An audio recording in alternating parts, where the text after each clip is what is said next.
Monday, March 14th, 2022, in accordance with Standing Order 74.11, and the committee's report to the Assembly is due on March 28th.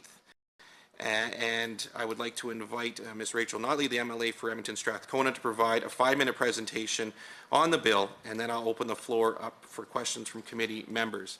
MLA Sigurdsson, do you have a question first? Yes, thank you. I'd like to ask for unanimous consent for one staff person from our caucus to join the leader. Thank you for that. I would just like to turn it to everybody. If we'll just have one staff member join Ms. Notley at the table. Is there anybody opposed to that? Hearing none, I think that would be appropriate to have. Thank you, MLA Sigurdsson. We'll just give that a moment.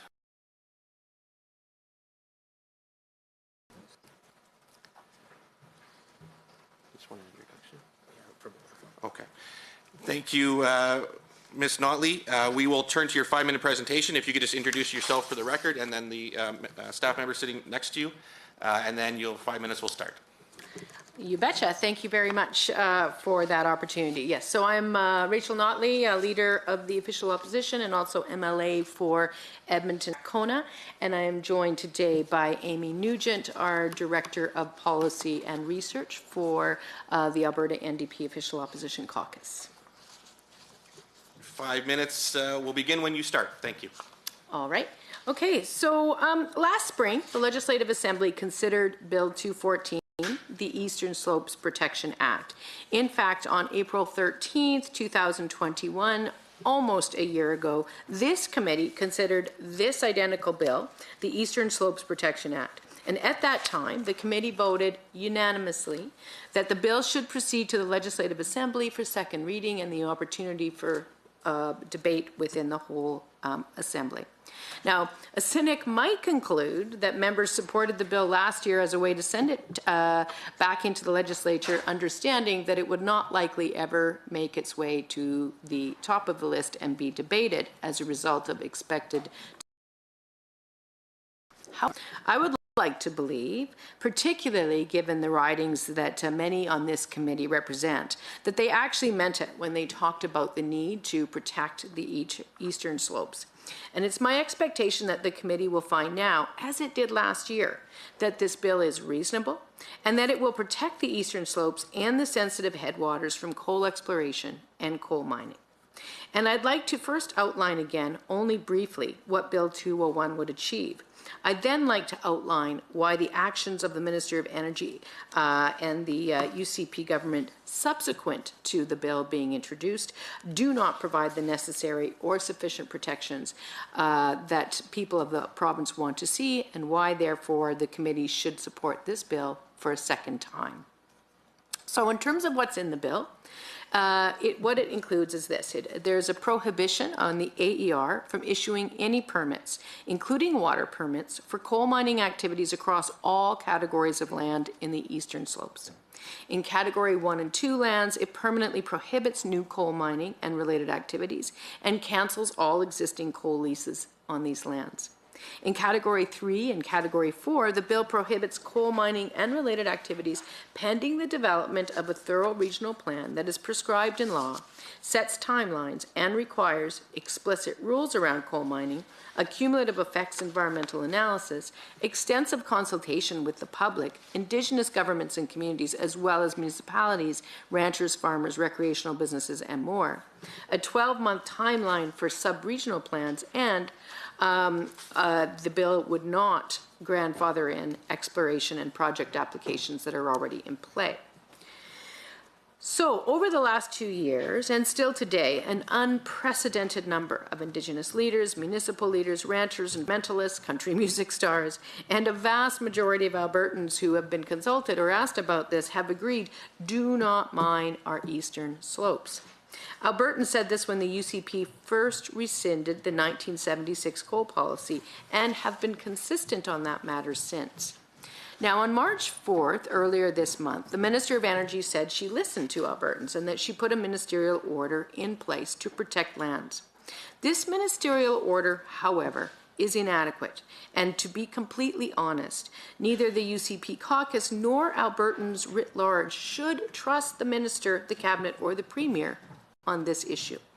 The only protection the ministerial order provides is, quote, until written notice is given by the Minister of Energy and/or the Minister of Environment and Parks. So, this order can be rescinded without notice to the public in any way, shape, or form, without consultation or discussion of any way, shape, or form.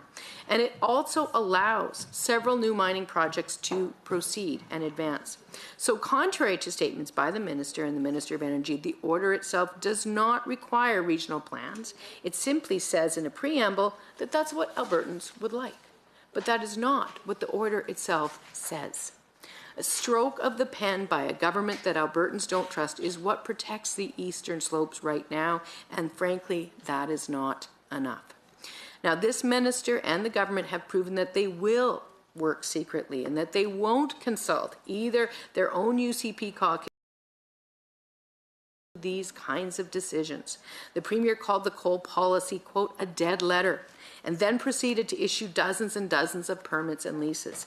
And Albertans had to fight for 2 years. Members of the committee, I believe you will say in our deliberations today that you share the goals of the Eastern Slopes Protection Act. And if that is true, and you do share these goals to protect sensitive lands, watersheds, treaty rights, businesses, farms, biodiversity, and drinking water, I urge you to support this bill. Members have an opportunity to listen to Albertans and put protections into legislation that cannot be done with just the stroke of a pen. Thank you, MLA Notley. I'll just give you a moment. Is there any other final comment, or did you time that properly? I will simply, just to be slightly clearer than that last sentence, we all share the same goals. These goals should be protected in legislation where it will always attract the level of transparency and accountability that Albertans need to see and want to see and expect to see. Thank you. We will now turn to 20 minutes of questions. Because this is an NDP bill, the precedence of the committee is to start on the government side. MLA Singh, you're up for a question and then a follow-up, please. Thank you, Mr. Chair, and thank you, member, for being here with us today and presenting your private member's bill. I know it has been introduced last session as Bill 214. And my question is, when you developed Bill 201, did you consider the recommendations of the Cole report? And how does the Bill 201 differ from your previous Bill 214 at the same time from last session? Thank you. Thank you very much for that question. So I'll start with your last question first. The bill is, in essence, the same as the bill that came before the House and this committee last year. So there's no significant difference at all, or no difference at all.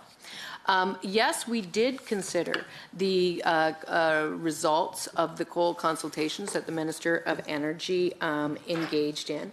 What the Minister of Energy heard from Albertans and what the report itself suggests, which we agree with, is that the consideration around coal mining in the Eastern Slopes needs to consider cumulative effects, that people did not want to see coal development or exploration in the Eastern Slopes, that there needed to be a more consequential and predictable and defendable engagement with Indigenous people and recognition of their rights, that we needed to see improved water management and monitoring, that we had to have an improved reclamation system, and that there needed to be better engagement. These are the things that were in the report itself. There are differences between what this report generated by way of the actions taken thus far by the Minister of Energy and what our bill would achieve.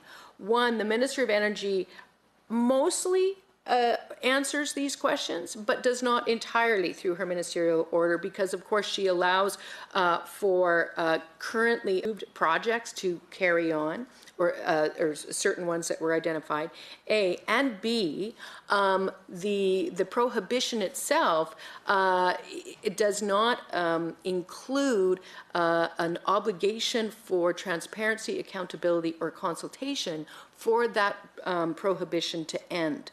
Whereas our legislation, because it is in legislation, would require a legislative conversation before any changes were made to plans around further mining of coal in our Rocky Mountains. So that's the difference between the two. The ministerial order, literally, you don't even have to change the ministerial order to recommence coal mining. All she has to do is give direction to the AER to say, yeah, it's okay. And that's actually provided for in the ministerial order. Whereas our bill would actually execute and operationalize what people who the UCP government consulted with told the UCP government in their report they wanted to see. So that's the difference, and that's why our bill actually amounts to a realization of the asks that were clearly described within the report as having come from the tens of thousands of people that were consulted through that process. Thank you, member, for answering my question. Thank you. Thank you. You have a follow-up, or did you sneak both in there? I've almost. You're good? Okay. We were then turning to MLA Ganley, but I'll pause the clock just for a moment. MLA Ganley, if Mr. Nielsen, if you could introduce yourself, please, for the record. Thank you, Mr. Chair. Good morning, everyone. Chris Nielsen, MLA for Edmonton Decor. Thank you. We will continue on. MLA Ganley, go ahead with a question and a follow-up, please. Absolutely. So my question is, sorry, I'm getting feedback. Are you getting feedback? No, we're good. Okay. My question is, why is legislation necessary in this case? We see touching sort of related subject matter. I think the legislation is important, but if you wouldn't mind just addressing that a little bit. Well, thank you, member, and I'll just expand a little bit on what I said in answer to the first member's question. Let's remember how we came to be here. After being extensively lobbied on the Friday before the May long weekend in 2020, the Minister of Energy, assisted by the Minister of Environment, secretly and with the stroke of a pen rescinded the 1976 coal policy. They then immediately issued a significant number of leases and permits to foreign coal mining companies. Is now joining. We good? Do you want to break for a sec? Okay. They then immediately issued a significant number of leases and permits to foreign coal mining companies, penny stocks in some of the most sensitive lands anywhere on earth. No consultation, no notice. Beyond that, they then tried to tell people that they hadn't actually done anything of significance. There was a long period of time of what is traditionally or euphemistically referred to as gaslighting of the people of Alberta, and I'm sure many people here in the UCP caucus would be familiar with the conversation that happened at that time. They then denied, as I said, that anything had taken place, at the same time that the Premier finally acknowledged or admitted that the coal policy was a, quote, dead letter.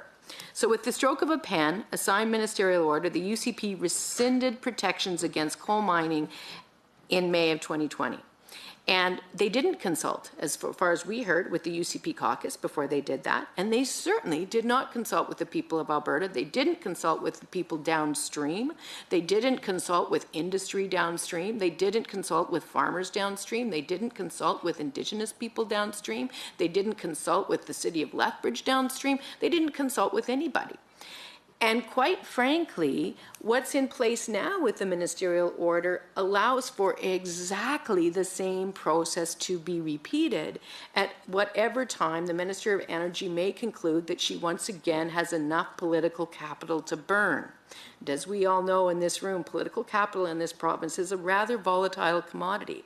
And so quite frankly, the people of Alberta need to be able to rest easy at night that the future of their Rocky Mountains do not depend on the volatile political capital of individual ministers from one day to the next. They need to know that there is legislative protection of their Rocky Mountains. And so that is the difference. As well, the ministerial order doesn't include legal requirement for regional planning, public or Indigenous consultations, and it doesn't have the force of law to require cumulative effects analysis, which is best practice in any of these kinds of conversations. The bottom line is that the past actions around how the Lougheed coal policy was originally undone give rise to an understandable level of concern on the part of literally probably hundreds of thousands of Albertans on this matter. Thank you. MLA Ganley, do you have a follow-up? Yeah, you mentioned, several different stakeholders who felt that they hadn't been consulted adequately the first time that this current government made these moves. I know you've done a lot of consultation and conversations with those people, and I was just wondering what you've heard from stakeholders about why the government response falls short in this instance. You bet. So we do know, and I'm sure members, all members in this room know that when finally the Minister of Energy and the Minister of Environment acknowledged that they had done something of significance and acknowledged the uproar and the unhappiness from thousands and thousands of Albertans that had been expressed, that those Albertans breathed a sigh of relief when it was announced that there would be a pause put on exploration and that a report would be conducted.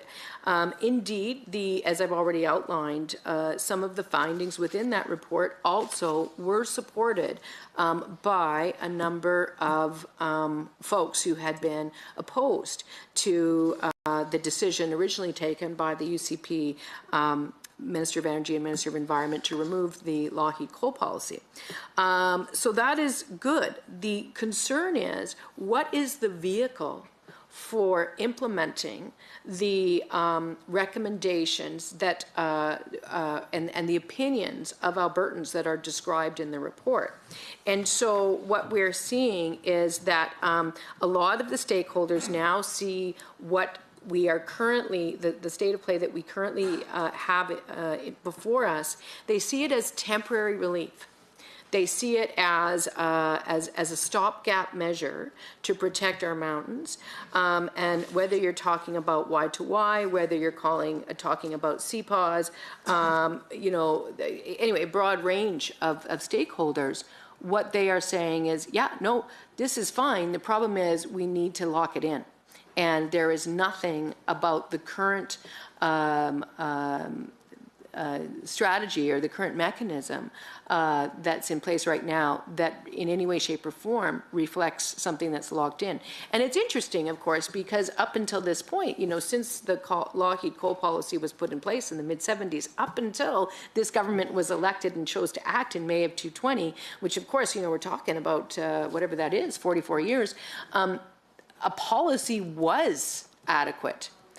However, what Albertans have seen from this government is that a policy and a ministerial order is no longer adequate. And so what we are hearing from all of these stakeholders, as well as municipal leaders and industry leaders and agricultural advocates and farmers and all the people, what we are hearing from them is that they've now learned that they need more than a policy from this government in order to trust that they won't see backsliding or a complete reversal on this matter once again. Thank you for that. And we're just going to pause the clock quickly. MLA Rain, if you want to introduce yourself, please, for the record.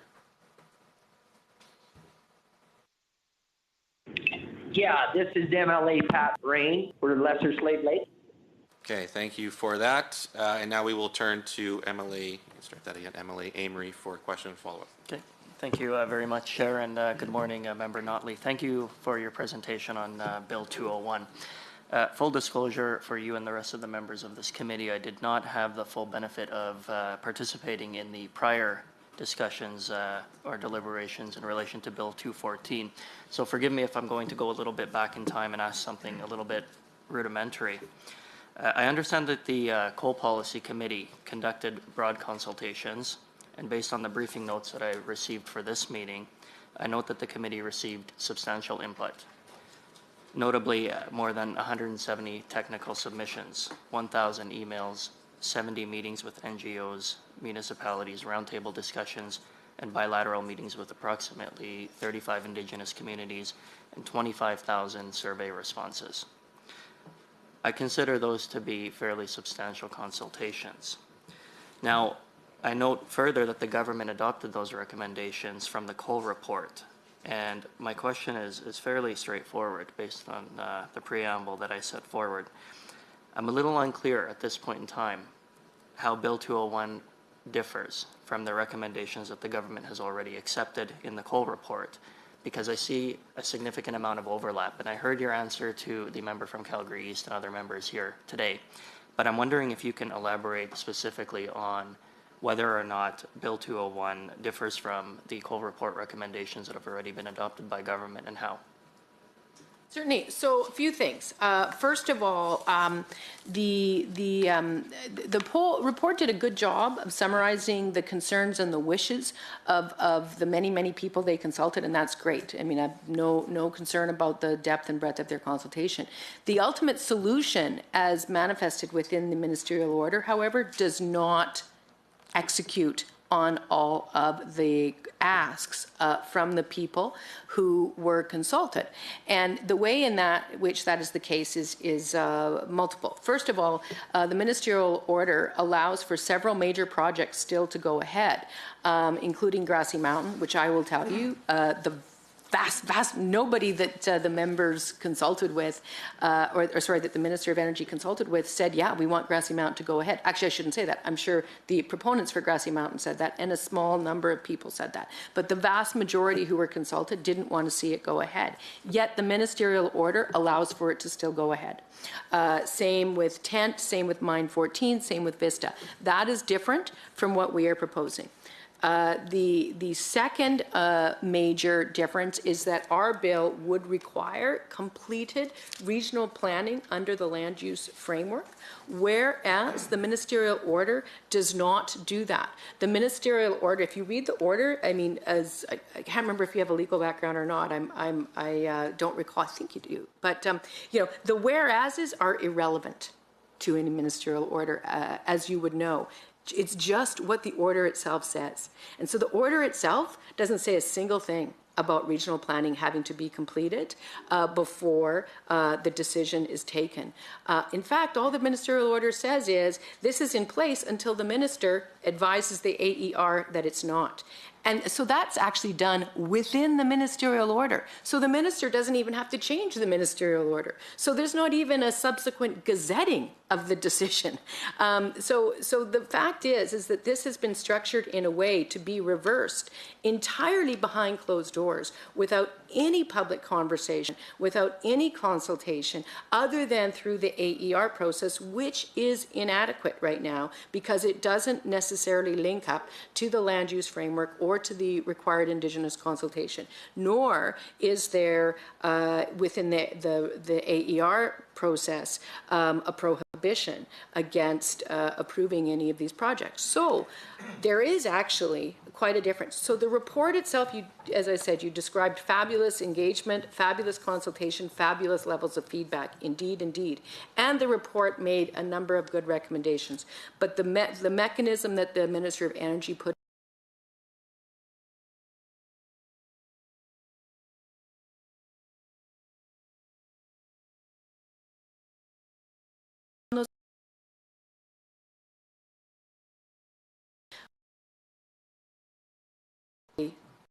that those recommendations are signed, and they would get noticed because the government would have to bring an amendment into the legislature.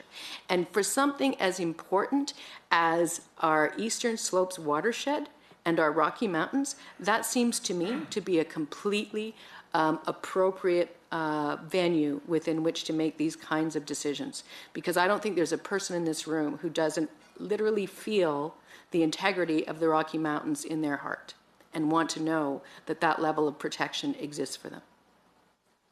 Thank you, MLA Amy, for a follow-up.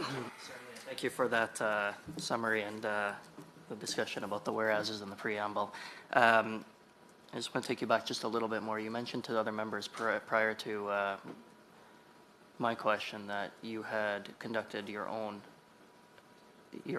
consultations as well with respect to Bill 201. Can you elaborate a little bit on those efforts and how they in themselves, I think you mentioned that they were exhaustive as well, so I'd like to hear how they differed from the consultations that took place with the committee. Again, as the opposition, and it was during COVID, a lot of it was on Zoom, but we had a number of town halls, and then a number of individual meetings with key stakeholders, and we've spoken to, so we had 2 town halls with 8,000 folks, 8,000 emails. We had a petition that had a number of Albertans. She's writing this out because we hadn't planned this out. The key is, and I think I just want to really emphasize this, it's not like our consultations were right and the consultations of the minister were wrong and that somehow we have to have dueling consultations, because in fact the outcome of the minister's consultations, like what people actually told the minister, is roughly, we agree with it. The problem is not what the minister heard from people. The problem is how the minister responded. So we're not really questioning the consultations. Most of the summary there is fine. We're not at odds with them. What we're at odds with is that the minister's response to what Albertans told her is not good enough. It is merely temporary and it is not secured. So anyway, I will say, going back, as this happened, it was, when we started in May 2020 and we had the energy minister, the environment minister getting up in the House telling us nothing had changed, and we had that whole process of having to first prove that something had changed. It was a bit of a different dynamic because we had to first actually make the case that things had changed, and there were a number of Albertans who became increasingly aware of it. I will say that as the opposition, we heard from probably not 100,000, but more than probably around 30 or 40,000 Albertans who were concerned about it, just by way of email. But there's no question that's not the same as in person. So then we had the town halls, and then we had meetings with a range of similar stakeholders that the minister had. Thank you. Yeah. 30 seconds, Emily Sweet. Thank you, Mr. Chair. Any comments that you want to summarize in your last 30 seconds? Again, I think really the issue here is whether we're going ahead with the 4 projects, which the current ministerial order would allow and our bill would not. The issue is whether we tie this to regional planning under ALSA, as well as a stated obligation to engage with Indigenous communities. And the issue is that the ministerial order can be changed, or it doesn't even need to be changed. The minister could change her mind tomorrow and no one would ever know. Thank you for that, MLA Notley. You're welcome to stay for the rest of the deliberations if you like. We will now turn to technical briefings. From the relevant ministries on Bill 201, the committee has invited the Ministries of Environment and Parks and Energy to present today. However, the committee received a letter from the Ministry of Energy, who respectfully declined. The letter is posted on the internal website. We do have department officials attending virtually from the Ministry of Environment and Parks to provide a technical briefing, and I want to thank them for being here. And I would just ask that you both introduce yourself at the beginning, and then I will turn it over to you for a 5-minute presentation. So over to you. Thanks. I will start. I'm Kate Rich, the Stewardship Commissioner and head of the Government's Land Use Secretariat. Good morning. My name is Brian Mackwecki. I'm the Assistant Deputy Minister of the Lands Division of Environment and Parks. Thank you for that. Your 5 minutes will start when you do, so please go ahead. Thank you, Chair. So we are pleased to present to the committee regarding implementation of the government's recent decisions to extend and expand restrictions on coal exploration and development in the eastern slopes until land use planning is sufficiently completed. I will also present information regarding land use planning requirements under the Alberta Land Stewardship Act, or ALSA. The government's directions made March 4th included a ministerial order from the Minister of Energy that binds decisions by the Alberta Energy Regulator and expands restrictions on coal exploration and development on all categories of land in the Eastern Slopes. The order is legally binding under the Responsible Energy Development Act. The direction allows activities related to abandonment, reclamation, security, and safety to continue. The government requires that the 1976 coal policy and additional restrictions in the Eastern Slopes named in the order to remain in effect until sufficient land use planning is completed in that area. Consistent with the Coal Policy Committee's recommendations, the government's direction allows existing mines to operate under Alberta's robust regulatory system and allows advanced coal projects to proceed through Alberta's regulatory decision-making system. A second component of the government directions made March 4th is that Environment and Parks will amend the Eastern Slopes policy in the coming months. My colleague Brian Makawecki will provide further information on this. A third direction and commitment made March 4th is that additional direction on coal activities will be embedded in new or updated land use plans in the Eastern Slopes. Several planning tools can apply to embed that direction. Today, I will speak to the requirements of regional, sub-regional, and issue-specific plans under the Alberta Land Stewardship Act, and Brian will add context related to the works of Environment and Parks. From Alberta's experience, land use planning considers multiple land use activities and values, cumulative effects management, and current and future uses. It's informed by comprehensive consultation with Albertans, Indigenous communities, and other stakeholders regarding the social, economic, and environmental and Indigenous considerations needed to guide all land use activities in a given area. Land use planning takes time. Planning is driven by and responds to multiple land use priorities, including but not limited to coal. It's complex and takes years to complete. Time is required to fulfill expectations to consult with Albertans, which is integral in the development or amendment of any plan. Regional plans under ALSA are built through a collaborative process that requires contribution and input from the government and Albertans. Engagement on land use plans has been broad and has included citizens, landowners, municipal governments, Indigenous communities, businesses, industry, recreation and tourism organizations, environmental NGOs, academia, and so on. ALSA Section 5 requires the Stewardship Minister to ensure that regional plans or amendments to them undergo appropriate public consultation. The findings of that consultation must be provided to Executive Council.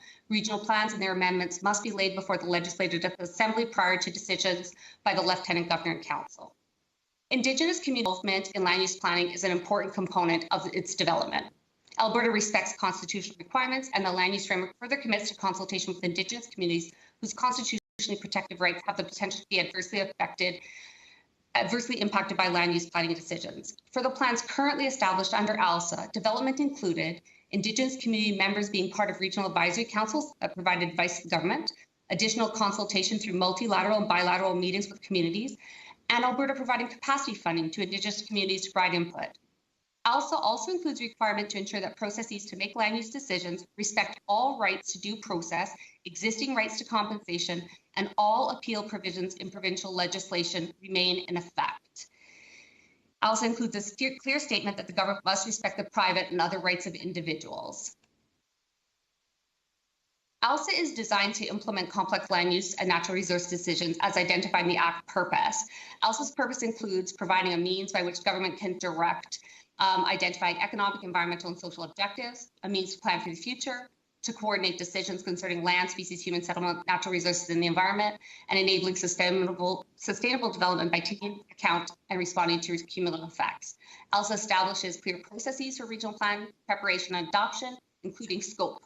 It enables a range of content such as development of triggers and limits for water, land, and air, and the ability to create sub-regional issue-specific plans. ALSA establishes regional plans as public policy and regulations, and they are legally binding on the Crown decision makers, local government bodies, and Albertans. Brian, I will turn to you to add some comments.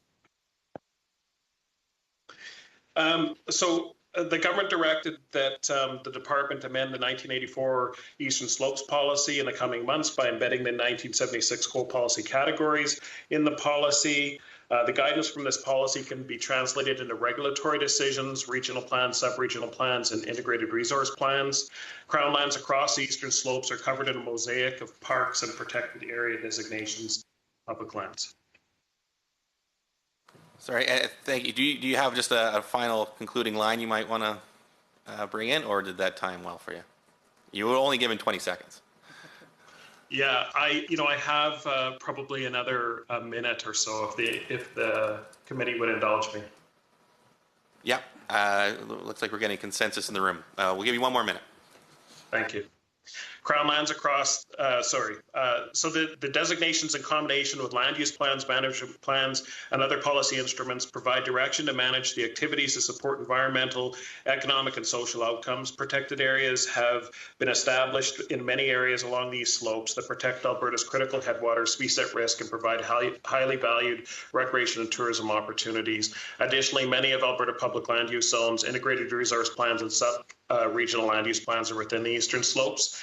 These provide additional direction and support to our headwaters and biodiversity on public lands. The South Saskatchewan Regional Plan supports integrated management, incorporating objectives for biodiversity and healthy functioning ecosystems. A watershed management and headwaters protection are a planning priority. Various sources of water contaminants need to be managed to ensure the sustainability of our surface waters to meet the desired uses in the future. Under a surface water quality management framework, we're taking cumulative effects management approach, which means managing with all consideration of human activities that can affect water quality. A surface water quality management framework to South Saskatchewan region has been in place since 2014, and the department is advancing surface water quality management frameworks for the North Saskatchewan River region and Upper Athabasca region ahead of regional planning, which will allow for additional protections of water quality in the eastern slopes. The Livingston Porcupine Hills Land Footprint Management Plan was approved by Cabinet and released in May of 2018 and sets integrated direction for all decision makers to manage for watershed and biodiversity outcomes. And additionally, there's a protective notation placed on public lands within coal category 1 to ensure environmentally sensitive and recreation land along the slopes is protected. There are additional tools, including codes of practice, master schedule of standards and conditions that guide decision-making as well. And that concludes our remarks, Chair. Thank you. Thank you for that. We will now turn to 20 minutes of questions, starting with MLA Nixon. Excellent. Thank you, Mr. Chair. I guess my question has to do with the land use planning, and although I do tend to agree with this bill, at least in spirit, my concern is it's putting the cart before the horse a little bit here, specifically when it comes to land use planning. And I know that you both just articulated the extensive process behind making sure that we get that right, both in planning and in consultation. And so again, I guess the question specifically is your thoughts on whether or not this bill kind of circumvents the land use planning or gets ahead of it, and maybe talk a little bit about the importance of proper consultation, further consultation that's required in order to get this right.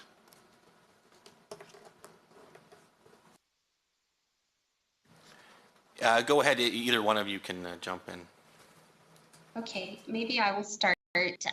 Without commenting on the specific intents behind the Bill 201, I think I can stress that the Alberta Land Stewardship Act itself, which allows regional planning, sub-regional planning, and issue-specific planning in an integrated manner, does lay out many requirements with respect to the process and the scope and the engagement required for establishing those integrated land use plans. And they do include consultation requirements, as I outlined, I think, in my remarks, the requirement to engage Albertans, the requirement to engage Indigenous communities and various stakeholders is integral to that process. And there is a requirement that the stewardship minister demonstrate that they met public consultation requirements and table those findings as part of any plan development process. Thank you. MLA Nixon, do you have a follow-up? Yeah, so with the ministerial order in effect, that will provide the protections that we need and then allow for us to take the time that's necessary to do this consultation or land use planning appropriately. And I guess also making sure that we're consulting and working with Indigenous communities to get this right. Okay, thank you. That is correct. It stay in place until land use plans are established across the region, the Eastern Slopes region. Thank you. Next on the list, I have MLA Ganley.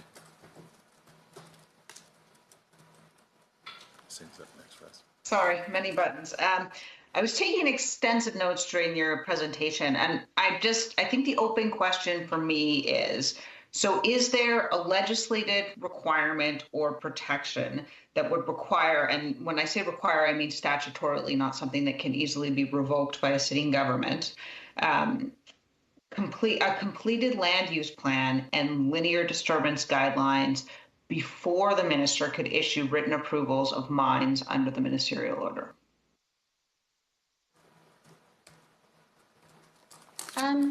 Well, the ministerial order is established under the Responsible Energy Development Act, and it provides that direction to the regulator, in this case, the Alberta Energy Regulator, to follow its requirements, which is expanding those restrictions in the Eastern Slopes area.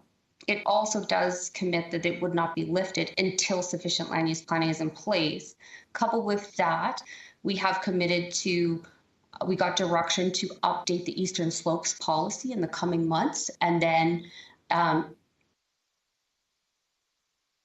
develop and amend plans in that region. So according to the ministerial order, that's the condition of lift. I might add one small addition to that, in that we do have the Livingston Porcupine Hills regulated limit, the motorized limits under SSRP as well for that subregion. Thank you. MLA Ganley, do you have a follow-up? Yeah, just with respect to that. So what I think I'm hearing you saying is that they may or may not be bound in that way. I guess what I'm trying to get at is there something that would bind the actual cabinet not to make an approval under the ministerial order? Like, is there, let me take it down a level. Say I'm an Albertan out there in the world and I'm concerned that mines may get approval in advance of this land use planning being done. So before the land use plan comes into place, before the guidelines are in place, how can I be assured that the minister won't write an approval for another coal mine? Go ahead, please. Well, maybe I should start by the direction is to the regulator, and we have an existing regulatory process to make decisions, public interest decisions, as to whether a project like a coal mine would approve. So it is the Alberta Energy Regulator that would be making such decisions. But this ministerial order directs restriction or provides restrictions to that regulator with respect to activities in the Eastern Slopes. So it does certainly still allow reclamation and safety measures to still continue.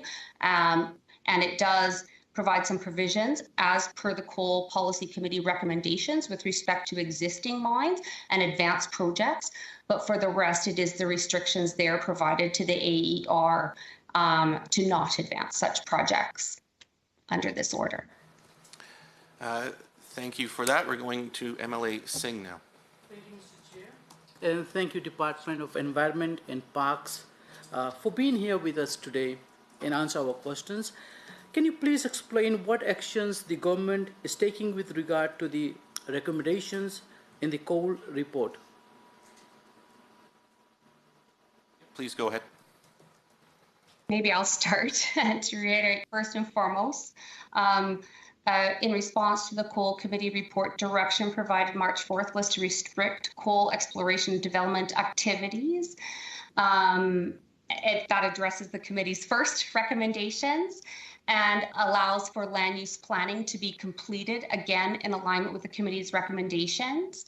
The reinstated 1976 coal policy remains in place, and under the ministerial order, coal exploration and development activities in the Eastern Slopes are now restricted on all Category 2, 3, and 4 lands. And again, that restriction will remain in effect until direction on coal activity is embedded in land use plans.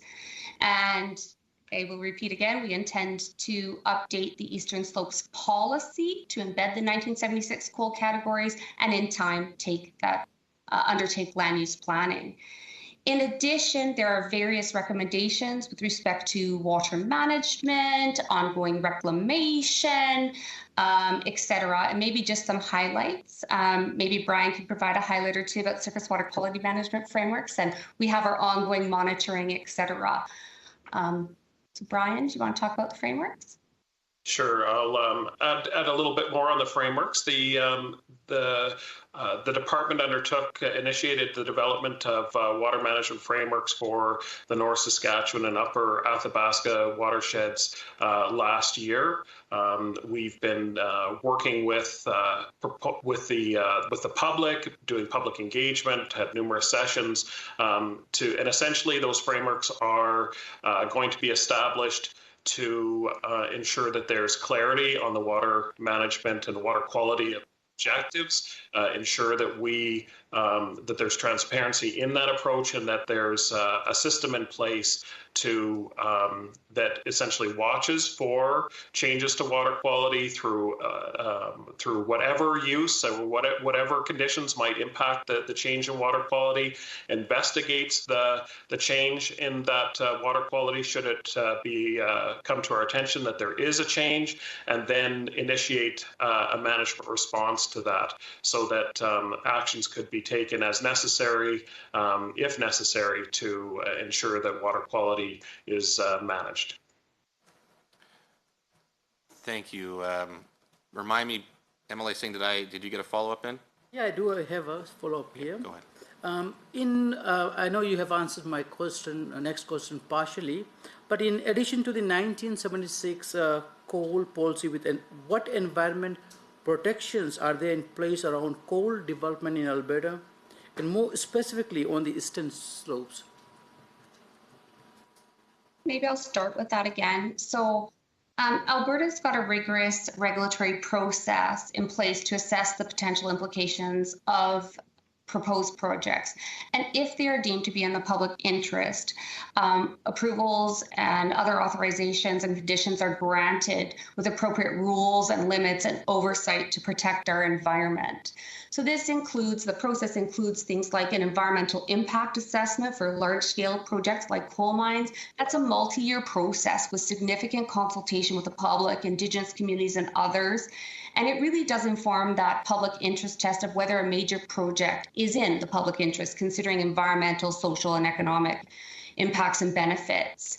In addition, we've got a myriad of legislation, the Environmental Protection Enhancement Act, Water Act, etc., to make sure that reclamation and liability is managed. We follow the polluter pay principle, and and our coal projects approvals would include requirements for project operation management, project decommissioning, all the way through to reclamation. It's a full life cycle approach. So that's at the project level. Again, I think we've talked to you quite a bit today about planning and what you also need to meet the cumulative impacts in the region. And then just a reminder that we do have our ongoing monitoring programs. As an example, we monitor surface water quality routinely at 116 sites across our long-term river network, tributary monitoring networks, and then we have an extra 31 in our oil sands monitoring program. We have things like selenium management plans are a typical thing in a metallurgical coal mine approval.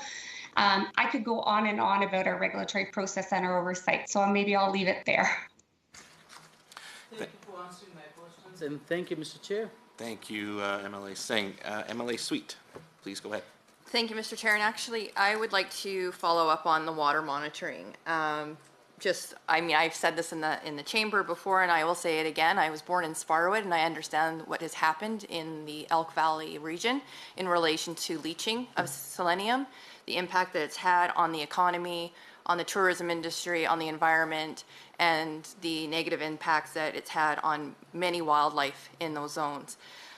So my concern is obviously around the fact that although there was monitoring happening in that area around the same time when when coal mining was occurring, there was significant leaching that happened with very detrimental impacts.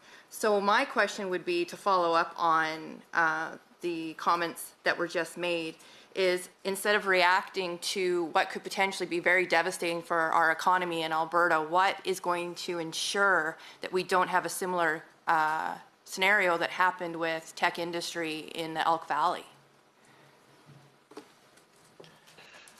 I can provide a few comments. So under the Environmental Protection and Enhancement Act, mountain mine operators must follow selenium management provisions. This includes submitting a selenium management plan to the AER with detailed information on possible risk and mitigation strategies. Selenium is routinely monitored at 89 river and tributary sites across the province as part of AP's long-term river network and tributary monitoring network. And as I spoke to earlier, we continue to update that system, continue to improve that system. And last summer we launched a review of Alberta's current regulatory requirements related to selenium, and as I just spoke to, began work on new surface water quality management frameworks for the North Saskatchewan, Battle, and Upper Athabasca rivers to address some of the water quality concerns that we became aware of. Thank you. Do you have a follow-up? Yes, please. So obviously there's been acknowledgement that there is concerns that there might be impact into our waterways. Clearwater County made some very strong arguments in regards to what the economic impact could be if there was to be any type of significant leaching into our waterways. So my question would also be in regards to the ministerial order, has that socioeconomic assessment been completed to ensure that we do not have a similar scenario as we do in Elk Valley? So maybe that's a twofold part to this. So impact, the consideration of social, environmental, and economic impacts is part of land use planning. And so as land use plans are amended or come into place, that would be part of that process. And again, if it's a project-specific site, our environmental impact assessment also considers at the project scale, in consideration of the project itself, and then in consideration of how it fits to broader regional cumulative effects management requirements. It does also consider those social, economic, and environmental considerations. So, and I think you can see that in some of the processes. I mean, Benga recently underwent its EIA process, and a decision came forward in fall of 2021 regarding that. And I think you can see that in some of the regional planning that we've undertaken to date in the region or the sub-regional planning as well. Thank you for that. Emily Nixon. Excellent. Thank you, Mr. Chair. So I guess my question, the rescinding of the 1976 coal policy is part of why we're here today. It's created a pretty robust discussion in Alberta about coal and the vision for coal and how we move forward with coal. But it's hardly been the Wild West when it comes to coal development. I'm just wondering if you can talk a bit about what laws and regulations are currently in place that protect our water and lands to ensure that that we're preserving these resources for the future.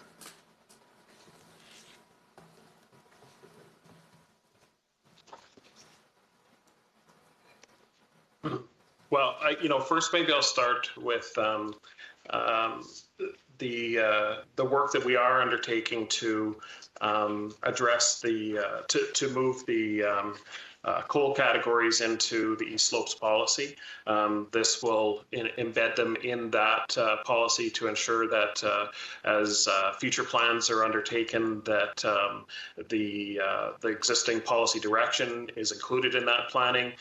It also, until plans are put in place, the East Slopes policy will provide direction to regulators that are operating under legislation, including the Public Lands Act, including APIA, the Water Act, etc. So all the legislative framework that is in place in Alberta will be guided by that direction.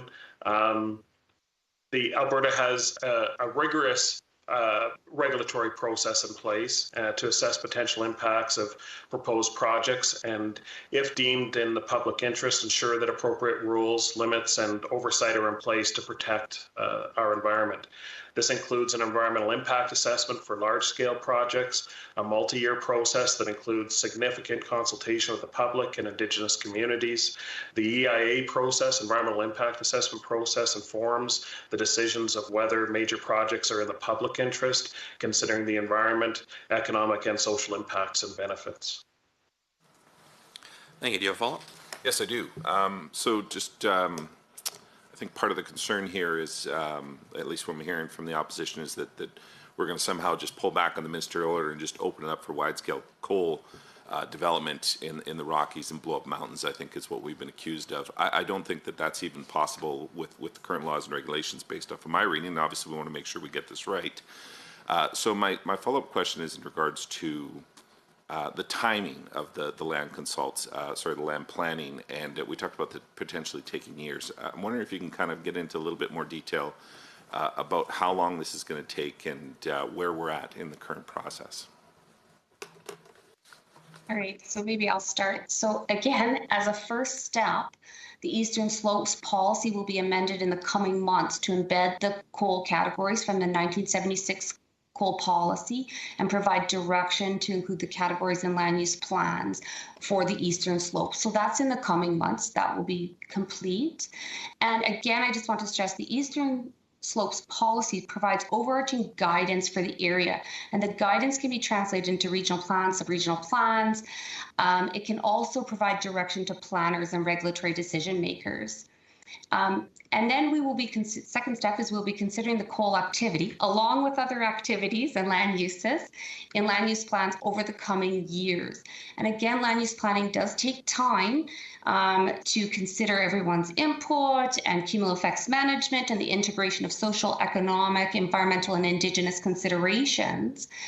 And it will take some time, but as an example, a mandatory 10-year review of the South Saskatchewan plan is required to begin in 2024. That is a requirement under the Alberta Land Stewardship Act. Thank you for that. Ms. Ganley, there's 20 seconds. If you have a question. I will try to be as quick as possible. So you've talked about how long land use planning takes. I think Albertans have been clear that in the interim, we ought to take a cautious approach. So even though this provides direction to the AER, what I'm wondering is how we prevent it from potentially being revoked. And I know the timer went, but you can certainly answer quickly, please. Maybe again, it's a ministerial order established under an act, the Responsible Energy Development Act, providing that direction and extending those restrictions with the condition that would hold. And I think it was positioned as being in direct response to the Coal Policy Committee recommendations that did say to have some restrictions until land use planning did occur. Thank you for that. And again, thank you for your time in your presentation and answering our questions. You're free to stay and listen to the rest of this. If you do, just please remain muted, but you're also free to go if you like and carry on with your day. Members, this brings us to the portion where the committee must now decide how to conduct its review of Bill 201. So in accordance with our approved process, the committee may choose to invite additional feedback from up to 6 stakeholders, 3 from each caucus. Alternatively, the committee may also choose to expedite this review and proceed to deliberations. Does anyone have any thoughts on this? MLA Nixon. My thoughts are that we not proceed with stakeholder consults and that we not proceed with this bill. Okay. Can I move a motion to that effect? Be a bit more specific. Which motion would you like? I can give you wording. Just help me out. If you can give me wording. So yeah, help me with the wording, please. But essentially, my motion would be that we not proceed or not make the recommendation that this proceed in the chamber.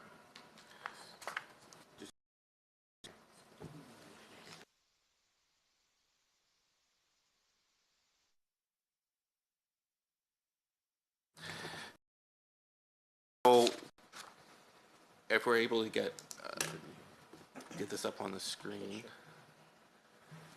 I believe it would go along. Any committee bills, private members' public bills, recommend that Bill 201 Eastern Slopes Protection Act not proceed. And can I explain? Yeah, we will get to that. We're just going to get it up on the screen first too. And then Mr. Nielsen, I see we'll have you on the list as well. Okay, so what's up on the screen, MLA Nixon, is that accurate? Yeah, I believe so. Okay.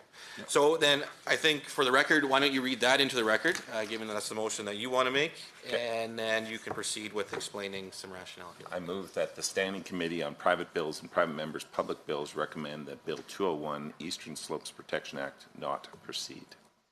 Okay, thank you for that. Is there any other comments you want to make to it? For sure. So my general thought process on this one is obviously, again, I get the spirit of the bill. We want to make sure that we're protecting these areas. I believe that currently under the ministerial order, as well as the numerous acts, laws, and regulations that currently govern coal development, that these areas are protected and not at immediate risk.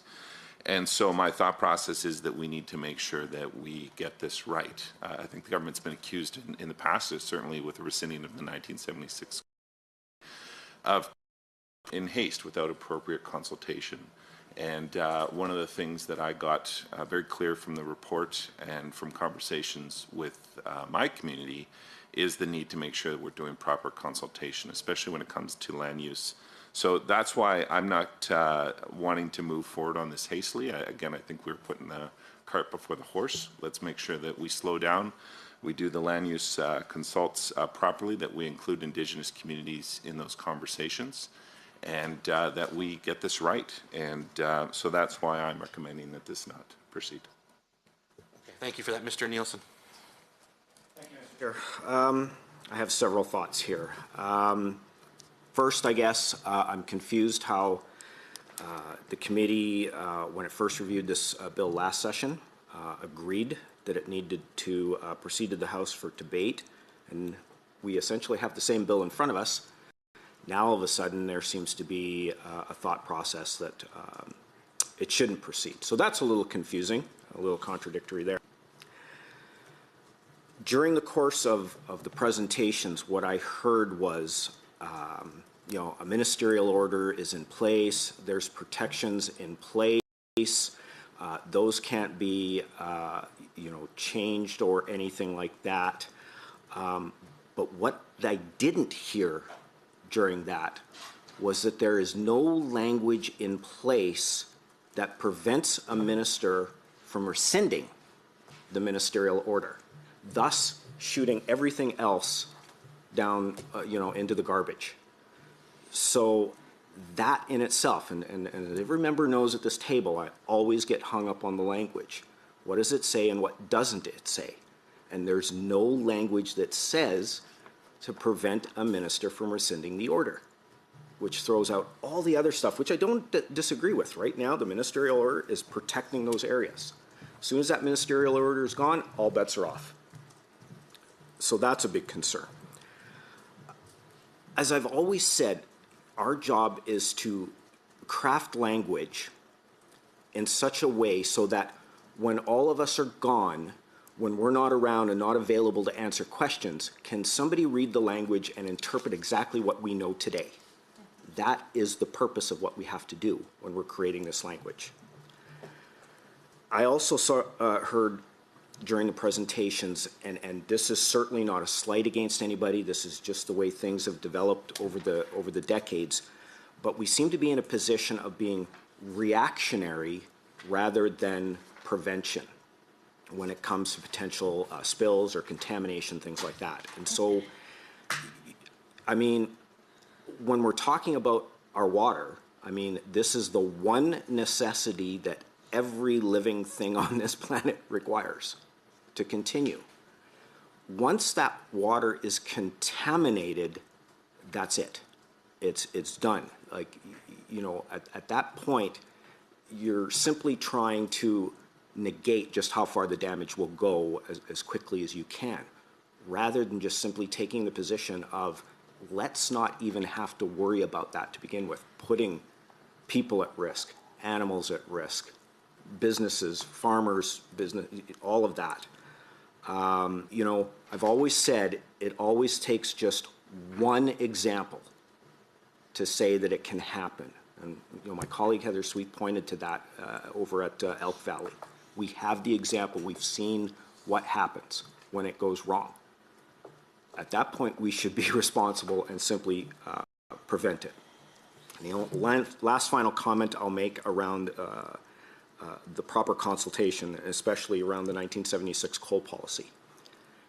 As was said, we are here because that policy got rescinded on the whim of a minister. And so that in itself should show us that not having language in place with this ministerial order should be of great concern. This bill needs to proceed to the House. We need to debate it. We can always amend things if you don't necessarily like some of the details, but we have to have the language in place for prevention of all the other things I've mentioned. Thank you for those comments. MLA Rosen? Yeah, thank you, Chair. I will be voting in favor of this amendment, or of this motion, effectively against allowing the bill to proceed. And I was on this committee the last time that this bill came through, and I did vote in favor of it then. I did vote in favor of the bill proceeding then, contradictory to how I will vote today. But that is because today we have the coal policy report, which went through extensive consultations with many, many, many people in our province. And the government has already made a commitment to implement the recommendations of that report, not just through ministerial order, but to make them permanent once the land use planning is complete. But that land use planning is not yet complete and requires extensive consultations in addition to what's already been concluded in this report. So because the government will be effectively proceeding with exactly the contents of this bill, as was outlined by the proposer of the bill, I just see this bill now as redundant, and I am quite confident that the government's once it is finalized through the ministerial order, as well as the land use planning, will actually go further than this legislation would. And I think it's important to put on the record as well that we're not dealing with the Wild West here in Alberta. Any coal project that wants to go through, even put an application in, which it no longer can do applications from going forward. But even if there were one to go forward, I believe the last one that tried to get through the Alberta Energy Regulator process took nearly a decade. And I do believe that when water is involved, it might actually tie in the federal regulator as well, which we know can take even longer than a decade in some instances. So I'm more than confident that the government's ministerial order will tie us over until that land use planning is complete. I would certainly hope that land use planning does not take a decade. If we do, then I think there's bigger problems we need to deal with. But I am pretty confident right now that once we get through the process of completing the land use planning, consulting with Indigenous communities, local municipalities, and all other users of the land in the Eastern Slopes, that we will get to a final proposal that encompasses and makes permanent all of the recommendations of the coal report, which, as were recognized earlier, are effectively the exact same contents of this bill. So at this point, despite voting for this bill to proceed last time it came through the committee, at this point I think it is redundant, and I will be voting in favor of this motion. Thank you for that. Ms. Ganley, you're next up on the list. Thank you very much, Mr. Chair. So I don't think I can state my objections to this strongly enough. So I think it's worth considering when we're implementing any policy, what is the mischief we're trying to guard against? And in this case, the mischief is twofold. The first is that Albertans are incredibly concerned about coal mining in the Eastern Slopes. I mean, that has been made abundantly clear. I think both sides agree.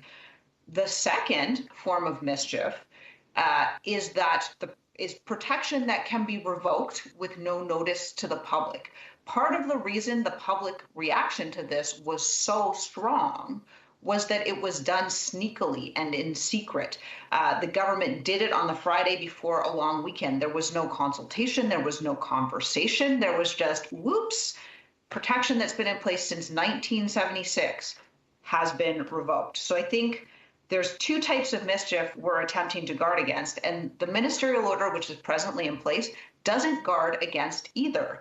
It doesn't guard against the ability to revoke it because it's a ministerial order. So by definition, the minister can just revoke it at any point she wants. In addition, the order itself permits her to issue a direction to let a mine through without even having to revoke the order. Neither of these things requires a further public consultation. And I realize that the government members are saying, don't worry, we just trust the government. They always do everything to be public and transparent. But that's just, I mean, the level to which the history does not support that assertion is just incredible. And it's not just on this file, it's on many, many other things. So I don't think that the ministerial order as it presently exists protects the public from the very thing we're concerned about. Now, members are saying, oh, well, we voted for it to proceed last time, but this time we have the recommendations of the coal committee. Well, yeah, that's exactly the point. We have the recommendations of the coal committee, and in my view, this ministerial order absolutely doesn't implement those recommendations. First off, the whereases are not actually part of the legal order. So there's actually no requirement for land use planning. It's not a thing that's ordered through the order. It's just a thing that's mentioned. So saying, oh, we have to wait for this land use planning process, and we have to wait for this, and we have to wait for that, it's just not on. There's a big difference between something which is a law that is legally enforceable and something that's a suggestion, or the government saying this is a good idea, or we like this. A law has legal force to it. Someone out there in the public can challenge a government decision on the basis of that law. That isn't the case with this ministerial order, because it's a law that can so easily be revoked. I think the other thing to note is that if this gets messed up, it can't be undone. Once the water is poisoned, it's poisoned. Once the mountains and landscape are destroyed, they're destroyed. It's very difficult to reclaim that. It's very difficult to put it back in its original state. So I think if we're going to err on one side or the other, we ought to err on the side of caution. We ought to err on the side of protecting our environment, and protecting an environment that is absolutely critical to our economy in the future. Water, very important. Land, very important. These are drivers of sectors of our economy, and we have to keep in mind that we get potentially a very minimal benefit now to the people of Alberta and a massive detriment in the future. So I absolutely think it is reasonable to take the most cautious possible approach. And I further think that that is what Albertans have been telling us, not just us in the opposition. And certainly we've received a bunch of emails, many of them, in fact, from the delightful riding of Banff Kananaskis on this issue. But, the government's own coal report says the same thing.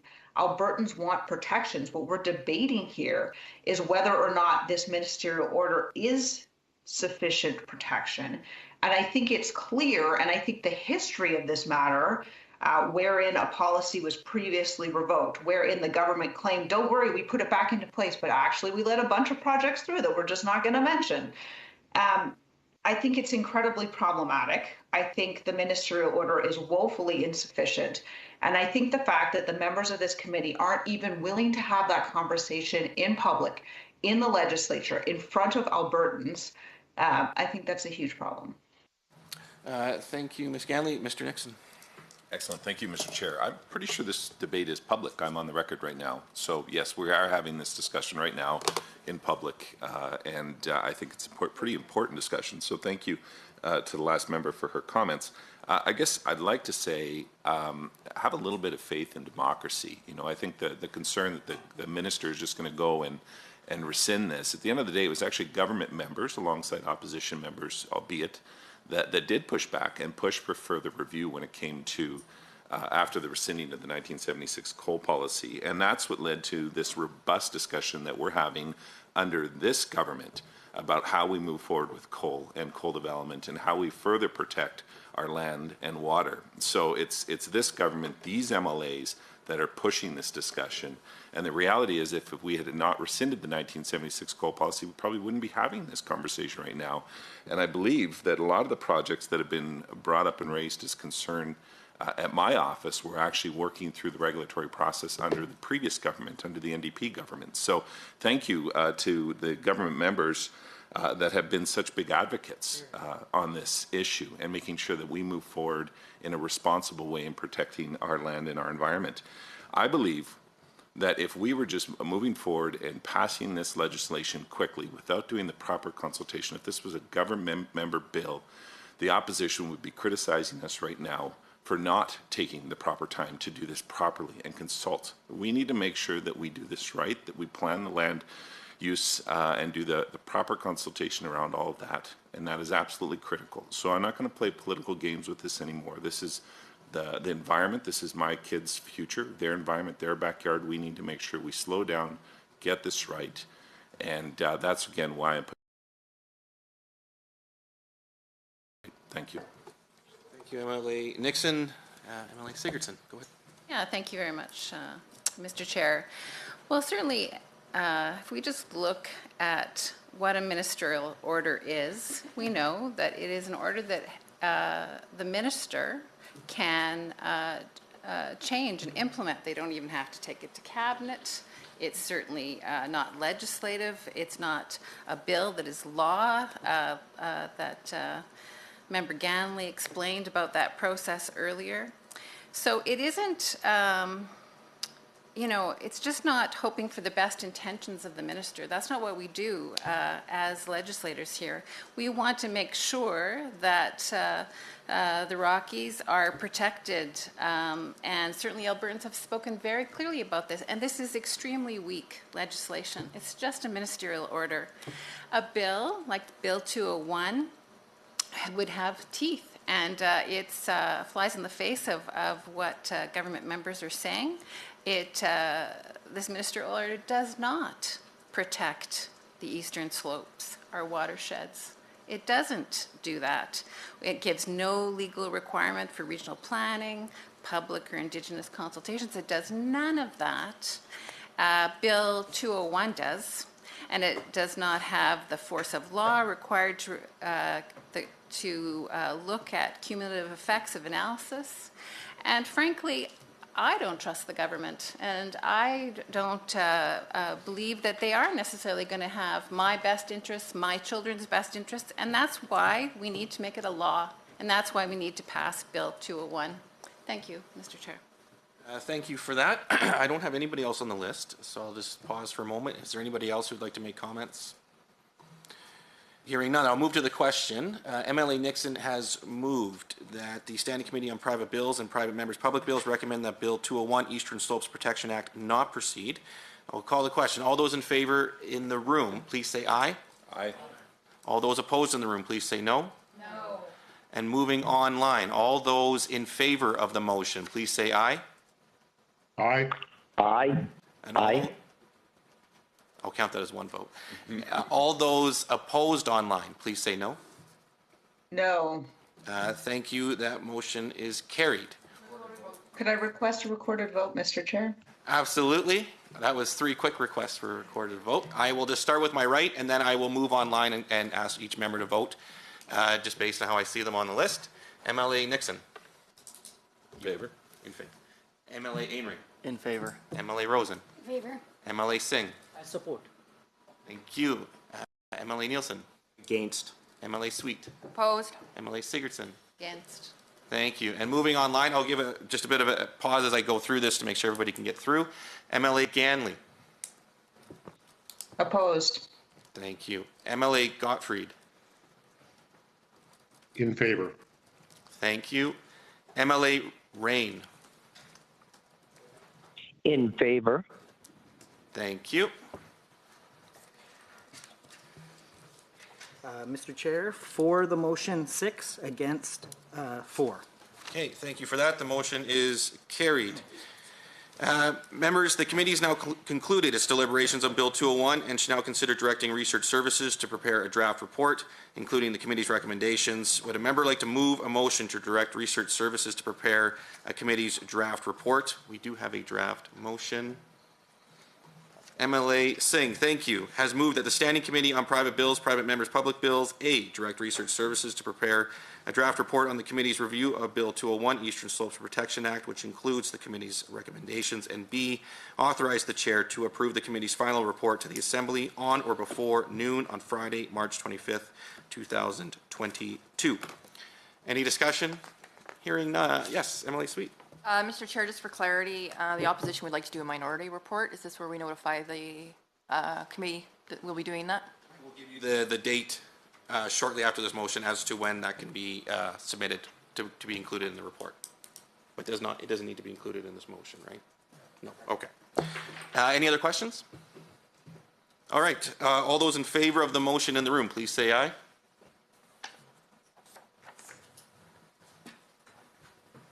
Okay. All those online in favor of the motion, please say aye.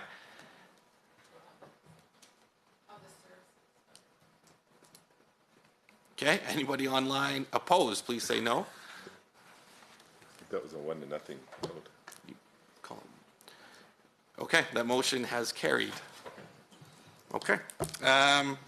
Moving on. Any other business? Oh, sorry. I will. The minority report part.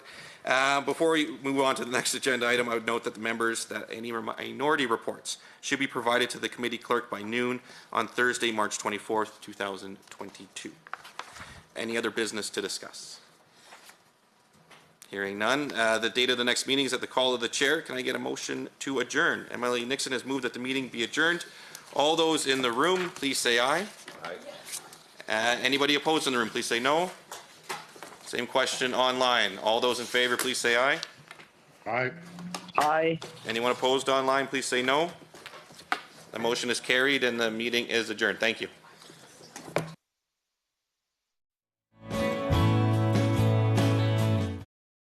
Tens of thousands of Albertans have already provided their idea for how we can build Alberta's future. You can too by going to albertasfuture.ca.